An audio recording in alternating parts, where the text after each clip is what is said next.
toujours notre politique. Merci. La parole est à Monsieur Francis Hilmeyer. Merci, Monsieur le Président.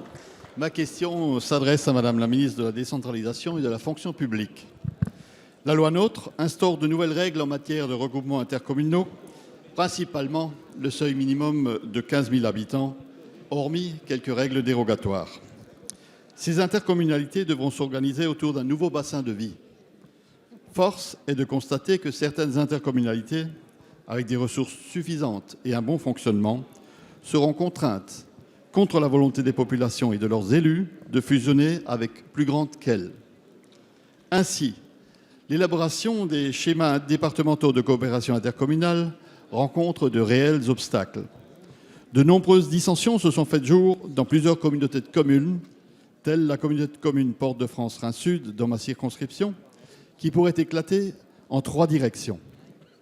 Je suis avec de nombreux collègues convaincus de la nécessité de respecter les libertés locales, condition indispensable à la réussite de ces nouvelles intercommunalités. Or, la loi prévoit que ces fusions seront prononcées à marche forcée par arrêté d'ici 1 mois par le représentant de l'État dans le département pour une application au 1er janvier 2017. L'Association des maires de France s'en inquiète et vous en a saisi. Quant aux élus locaux, ils sont révoltés par cette perspective, ayant la légitimité des urnes pour décider du sort de leur commune. Aussi, pour mieux réussir la carte intercommunale de la France de demain, la recherche d'un consensus s'avère indispensable. Et je vous demande donc d'accorder un délai supplémentaire aux élus pour mieux appréhender les enjeux des nouvelles intercommunalités en repoussant la date butoir au 1er janvier 2018. Merci. La parole est à Madame Marie-Lise Lebranchu, ministre de la Décentralisation et de la Fonction publique.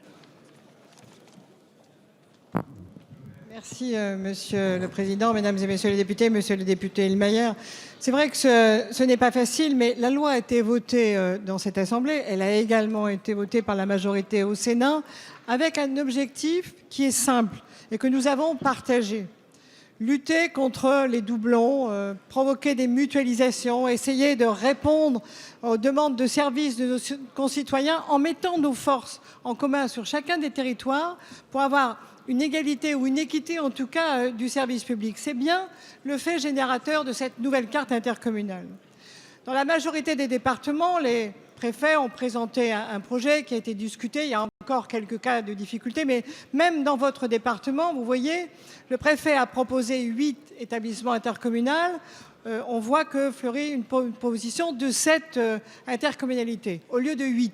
Donc des propositions qui émanent des élus eux-mêmes pour essayer de faire mieux, d'être plus rationnel, de mutualiser davantage. Donc je comprends qu'il puisse y avoir des difficultés. Je dis toujours qu'il faut essayer de trouver vraiment un accord parce que nous avons en même temps, et avec, à la demande du Premier ministre qui avait raison, demandé à nos préfets de ne pas utiliser le passer outre, mais d'avoir dans la grande majorité, sinon la totalité des cas, une vraie majorité autour de ce schéma.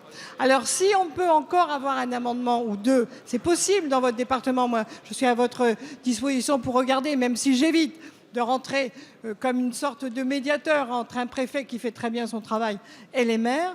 Mais vous voyez, on ne pourra pas continuer à dire qu'il faut rationaliser la dépense publique, qu'il faut mutualiser les moyens, tout en apportant plus de services, si à chaque fois qu'on fait un pas vers cette rationalisation, on trouve que c'est insuffisant. Donc je pense qu'il faut tenir la loi parce qu'elle est le bon chemin de la réduction de la dépense publique. Merci.